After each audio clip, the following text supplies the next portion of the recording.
For the thousands in attendance and the millions watching around the world on HBO pay-per-view.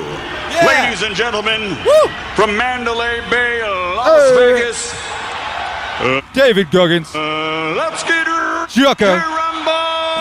Yeah! Goggins versus Jocko, let's get it!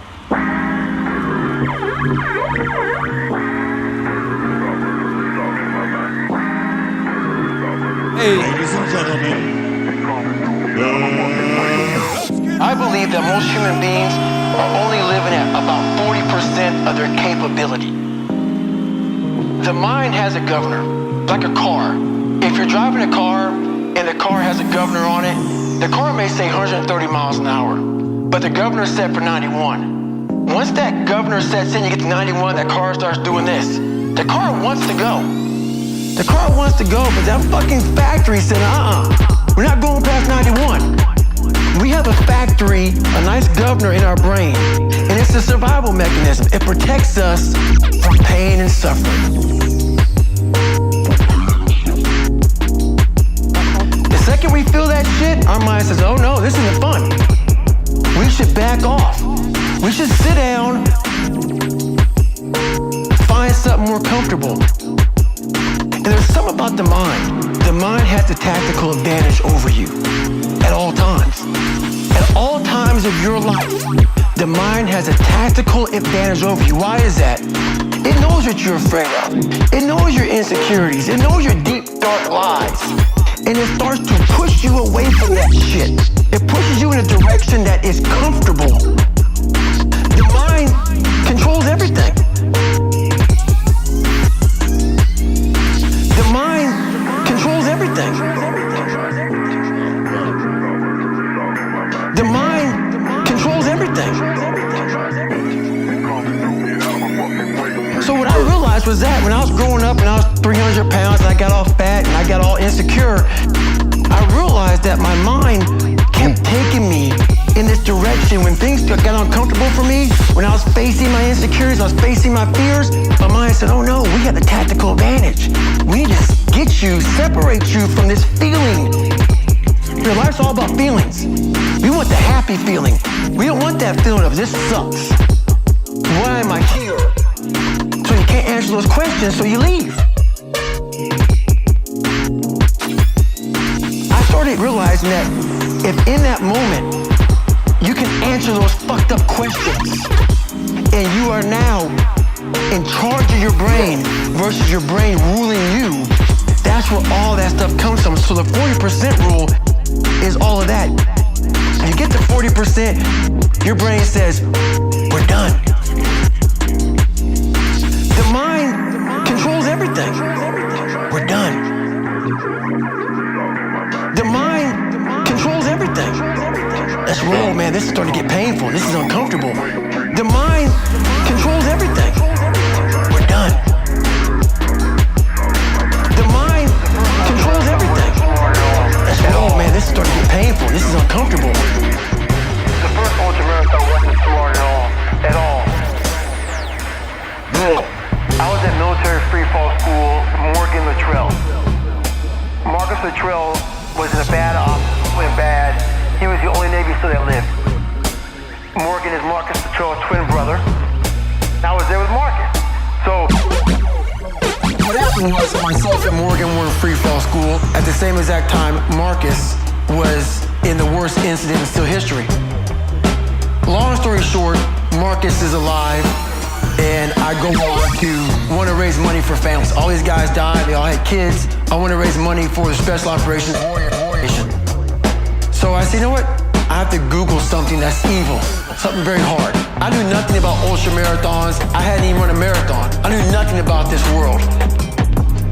So I Googled the top 10 hardest races in the world. And what comes up is a Badwater 135. It's a 135-mile race through Death Valley in the summertime. I thought it was a stage race. I thought it was a race where you run like 20 miles, set up camp, barbecue outside, and then go run some more the next day. So I called the race director up at the race and said, hey Chris, I want to do your race. So we had a long conversation. You know, I was much heavier then. I'm around between 240 to 270. I was a heavy guy. But the long and short of it all was, I hadn't put running shoes on in over a year. So I called Chris Costin up on a Wednesday.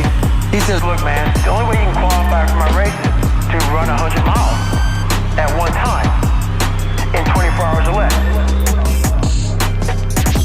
There happened to be a race that Saturday. And he said, if you qualify by running 100 miles or less in 24 hours, I will consider you my race. I signed up for this race. It's called the San Diego One Day, where you run around a 1 mile track for 24 hours to see how many miles you can get. My goal was 100 miles. I got to mile 70. I cleared 70 miles in like 12, 13 hours pretty quickly. I was done. My feet were broken. I was stress fractures, shin splints, muscles were tearing. I was in bad shape. No water, didn't know what the hell I was doing out there. Had on some tube socks. It was just ridiculous. It was a clown show. So I sat down at mile 70, and at this time I was married. I look at my wife and I'm messed up bad. I literally start to turn white. And when a black guy turns white, you're pretty fucked up. Here I am, I'm all fucked up in this chair. I'm at mile 70, I got 30 fucking miles to go. I'm jacked up. I gotta go to the bathroom. The bathroom's like 20 feet from me. It's a porta potty.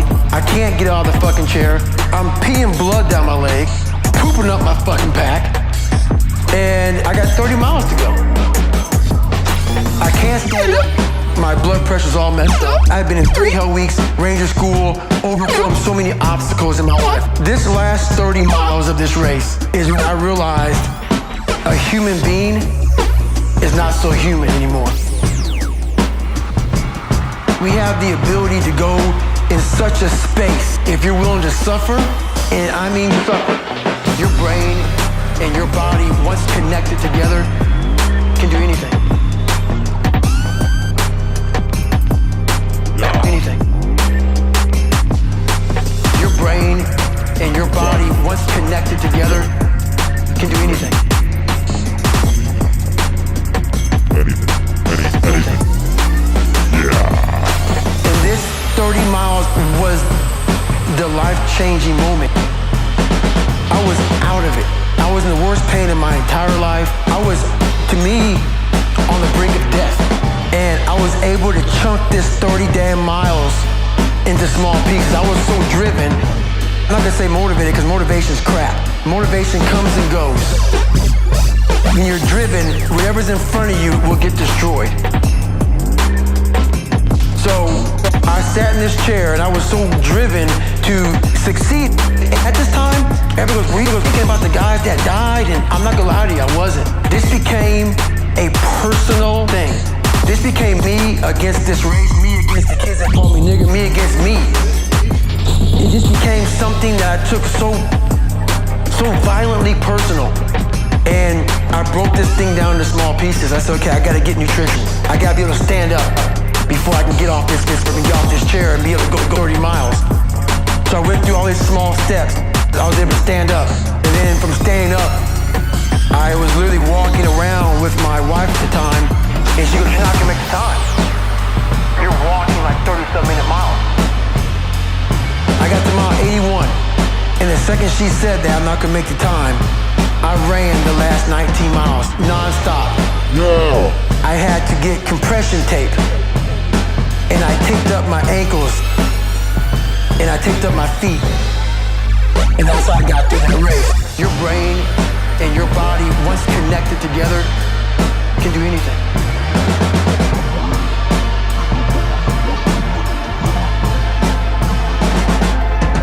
Your brain and your body, once connected together, can do anything.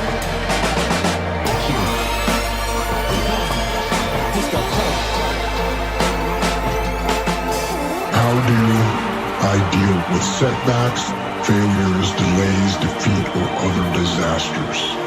I actually have a fairly simple way of dealing with these situations. It is actually one word to deal with all those situations. And that is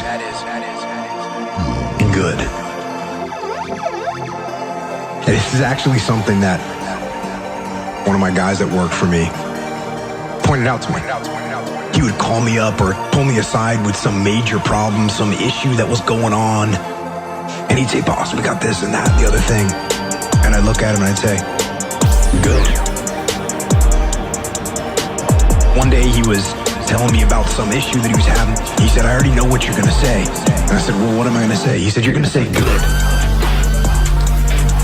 You're going to say good. You're going to say good. You're going to say good. Good. Good. Yeah. You're going to say good. You're going to say good. You're going to say good. Good. So that's what you always say. When something is wrong and going bad, you always just look at me and say, good. Good. And I said, well, yeah. And I mean it. And that is how I feel. When things are going bad, there's going to be some good that's going to come from it. Oh, mission got canceled? Good. We can focus on another one. Didn't get the new high-speed gear we wanted? Good. We can keep it simple. Didn't get promoted? Good. More time to get better. Didn't get funded? Good. We own more of the company. Didn't get the job you wanted? Good. You can get more experience and build a better resume. You're gonna say good. You're gonna say good. You're gonna say good. You're gonna say good. Good. Say good. Hey! Hey! Hey! You're gonna say good. You're gonna say good. You're gonna say good. Good. Got injured. Got injured. Sprained my ankle. Good. Good. Good. Needed a break from training. Got tapped out. Good. Good. Good. It's better to tap in training than to tap out on the street. Got beat. Good. Good. Good. You learned. Unexpected problems. Good. Good. We have the opportunity to figure out a solution. And that's it. That's it. That's it. That's it. That's it. When things are going bad, don't get all bummed out, don't get startled, don't get frustrated. No. You just look at the issue and you say, good. You're gonna say good. You're gonna say good. You're gonna say good. Yeah. You're gonna say good. Good. You're gonna say good. You're gonna say good. You're gonna say good. You're gonna say good. Good. I don't mean to say something that's all cliche. I don't mean to sound like Mr. Positive. Find the positive. But do that. Focus on the good. Focus on the good. Take that issue, take that problem, take that issue, take that problem, and make it something good. Make it something good. And bring that attitude to your team. Yeah. Do. You go forward. You're gonna say good. You're gonna say good. You're gonna say good. You're gonna say good. Good. You're gonna say good. You're gonna say good. You're gonna say good. Yeah. You're gonna say good. Good. And lastly, like to close this out. If you can say the word good, guess what? It means you're still alive. It means you're still breathing. And if you're still breathing, well then hell, you still got some fight left in you.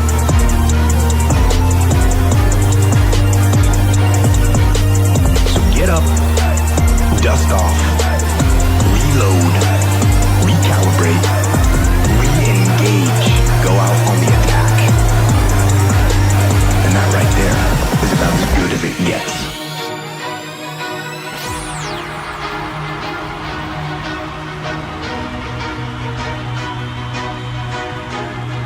Make some noise for Jocko, Willink. Akira. Goggins is back in the house. Yeah.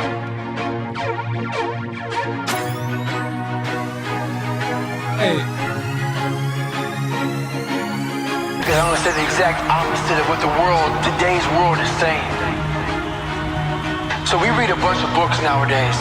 As humans, we want to find out how to be someone else. What we don't do is we don't go inside. So literally turn yourself inside out. Like we're writing a book every day of our life, but we never read that book. You have to look inside of yourself to see what you really want. What are you passionate about? We use these words and these little phrases of only the strong survive and all this other crap. They're all just fucking words. I get so tired of hearing people just talking. Like right now, I think Goggins is just talking. You don't know me. So when I speak from passion. I speak from experience. I speak from suffering. Hey, I speak from suffering.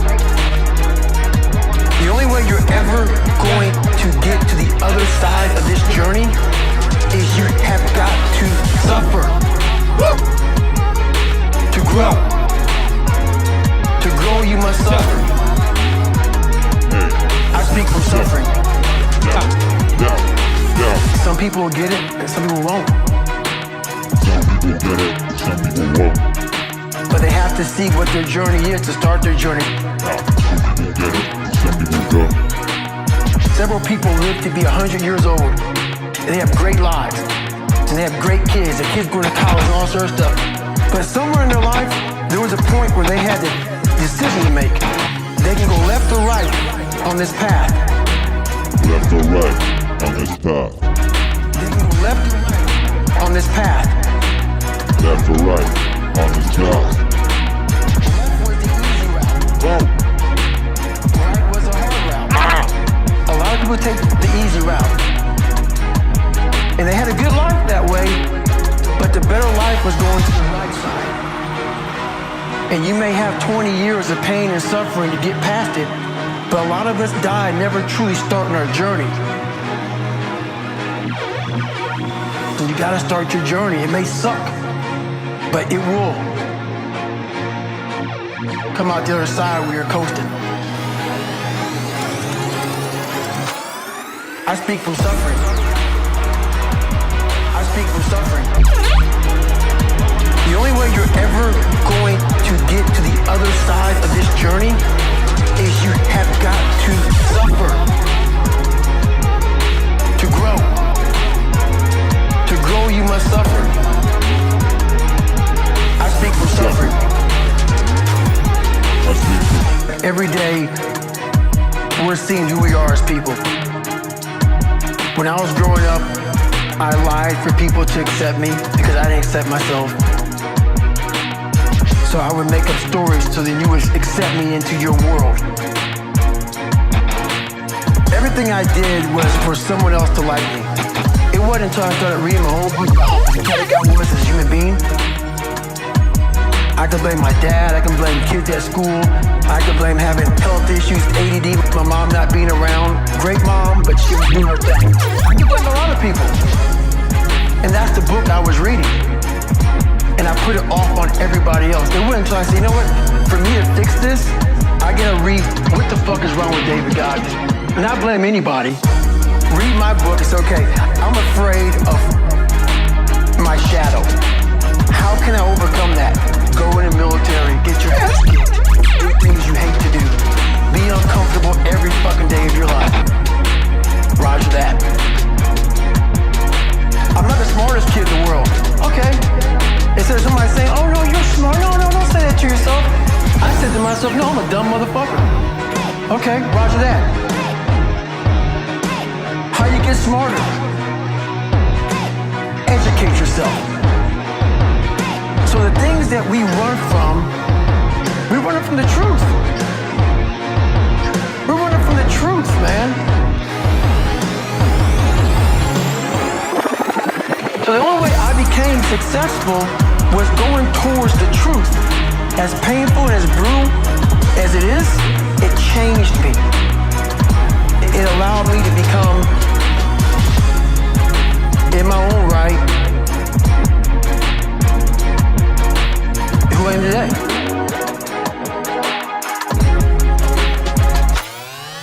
speak from suffering.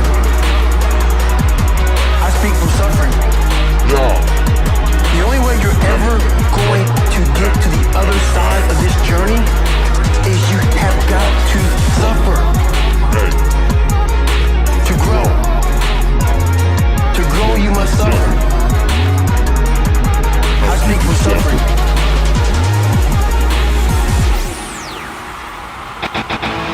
Does complacency come with age, and do I have the urge to back off? Negative. Back off? Not happening. I hear that I'm over 40, I'm pushing 50, whatever. Bring it. Back off? Negative. Not happening. In fact, I'm stepping it up. I'm training harder, eating cleaner.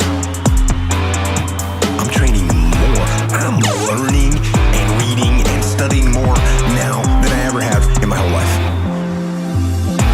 Do I get dinged up? Of course I do. I take some injuries. Yeah. You know what? No factor. No factor.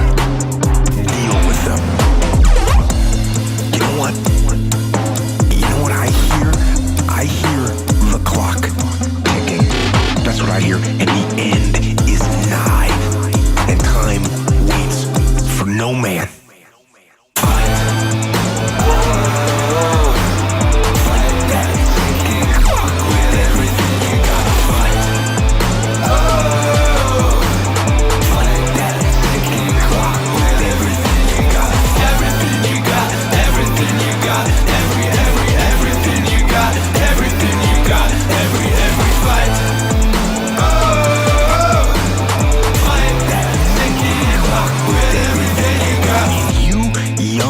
Out there, 18 years old, 20 years old, 24 years old. Listen, life goes by, and it goes by quick. Don't waste those years. Don't waste them. Live them.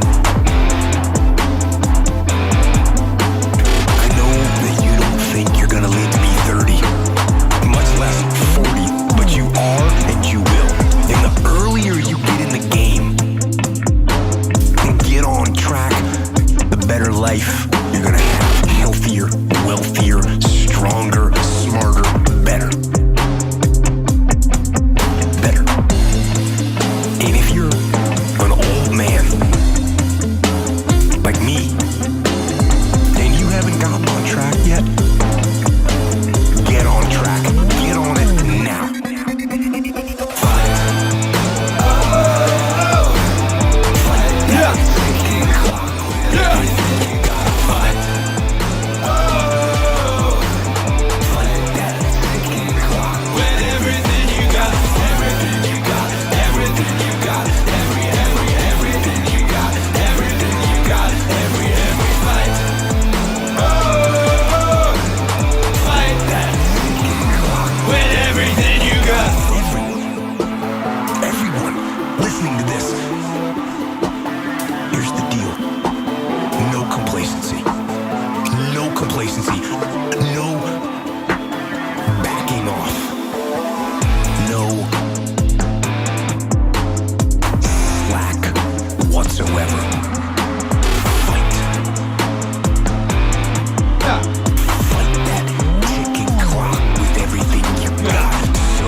when I'm broken.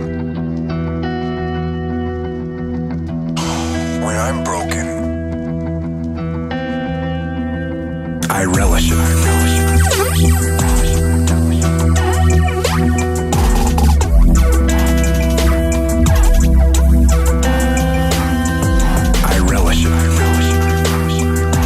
That's what I'm gonna do.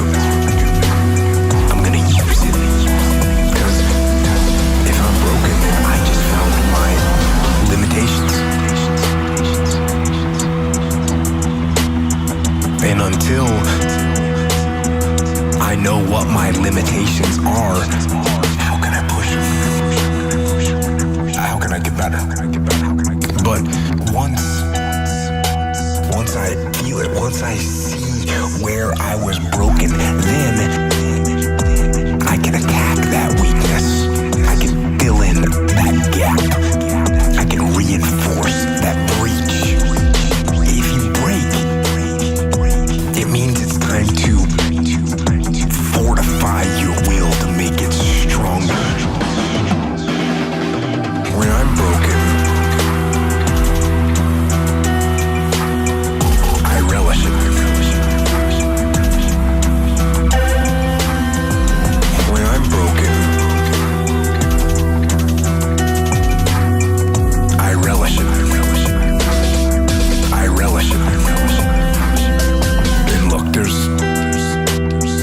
There's all kinds of different ways to break.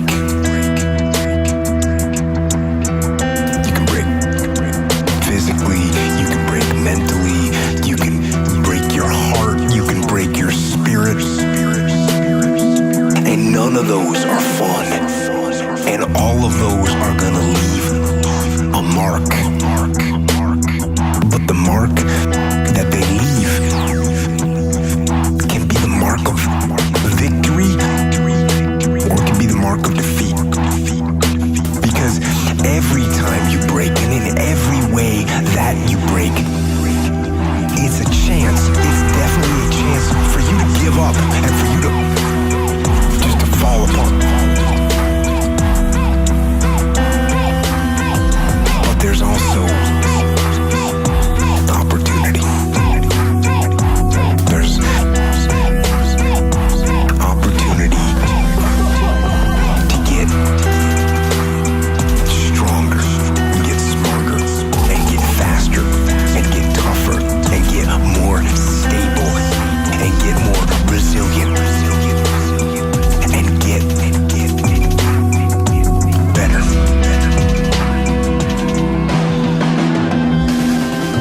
When I'm broken, I relish it. When I'm broken, I relish it. I relish it. When I'm broken, I relish it. When I'm broken, I relish it. I relish it. When you break, you have the opportunity to show the world, the whole world,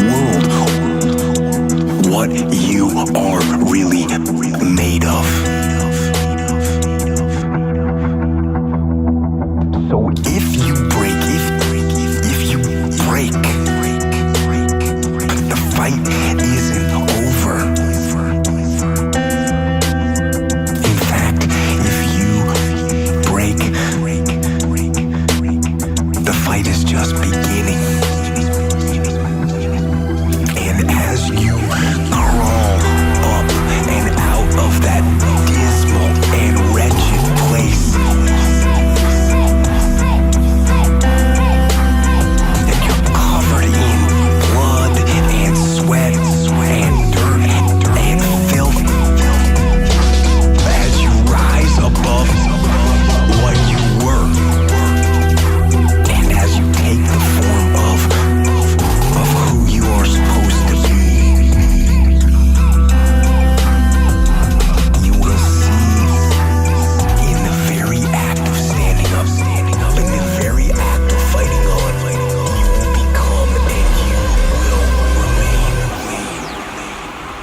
Unbroken.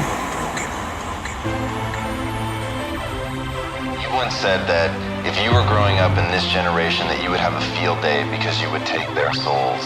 What did you mean by that? The younger generation quits. Not everybody. So I gotta put it. People get their butt hurt. So not everybody. Most of this generation quits the second they get talked to. It's so easy to be great nowadays. Most people are weak. This is a softened generation. So if you have any mental toughness, any ability, if you have any fraction of self-discipline, the ability to not want to do it, but still do it. And I hate to run. And what makes it so crazy, people go, well, why do you run if you hate it? What are you talking about? I don't want to take showers and eat either. I hate that too.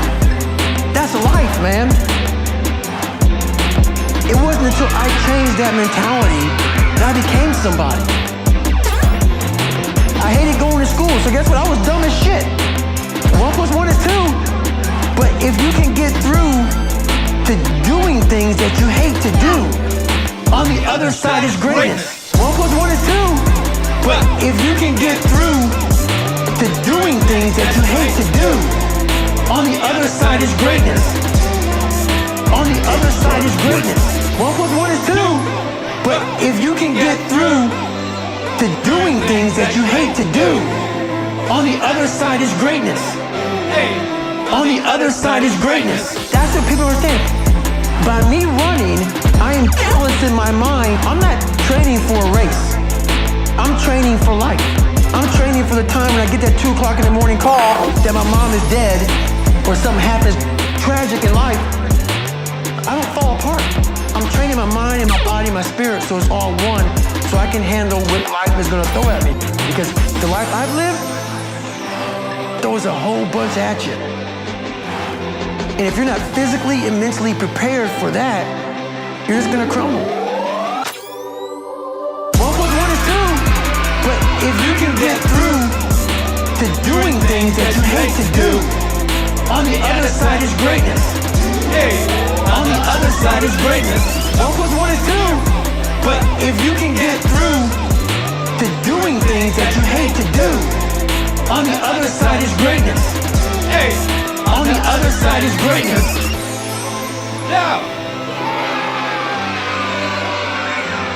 Jocko versus Goggins. That was David Goggins. We got one more song left. Jocko Willink in the house. Yeah.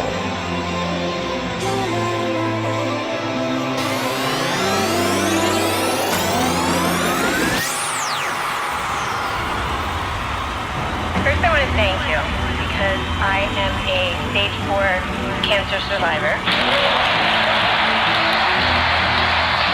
And in my darkest hours that a lot of people can't comprehend, you were there. You know, I'm going to live life. I'm going to live my days. How did you get from, I don't know if I'm going to come out of this battle. I don't know if I'm going to come home.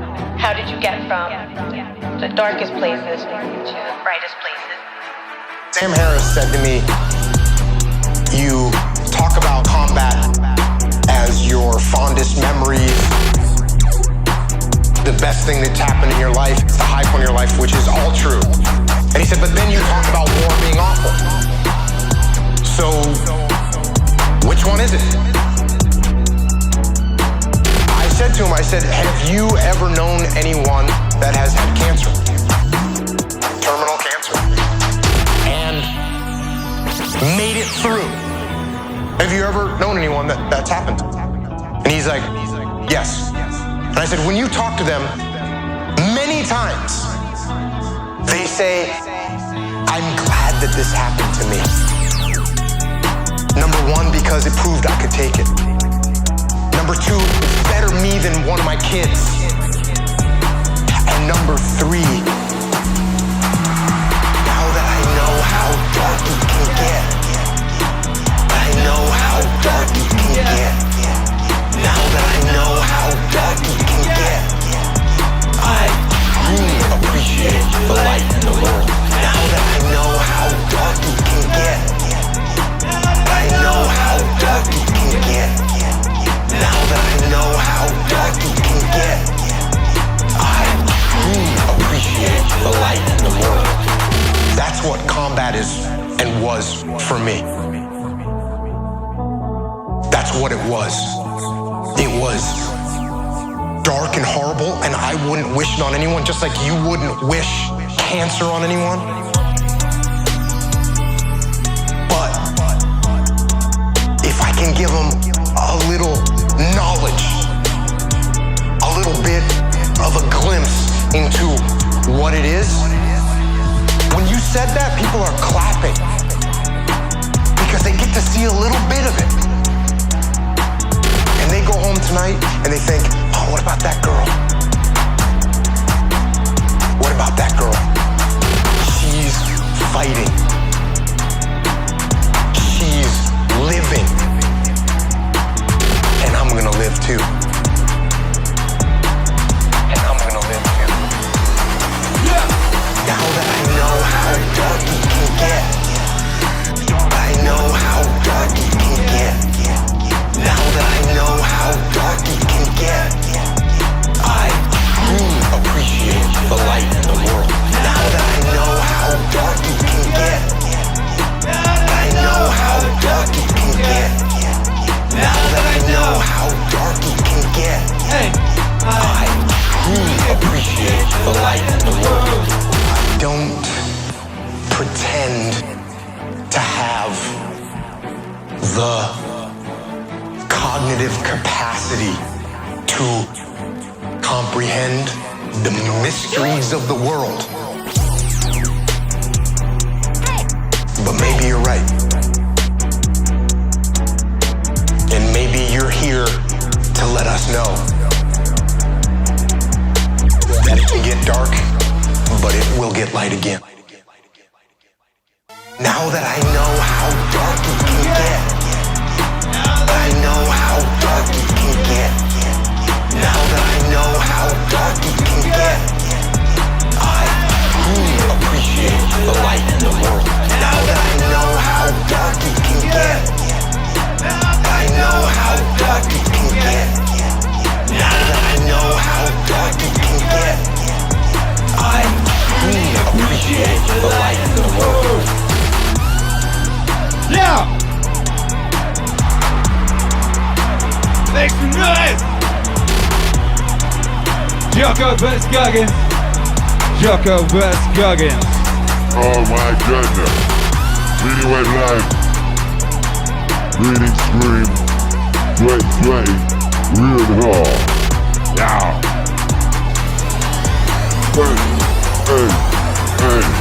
Hey. Akira. The Don. He's got clout.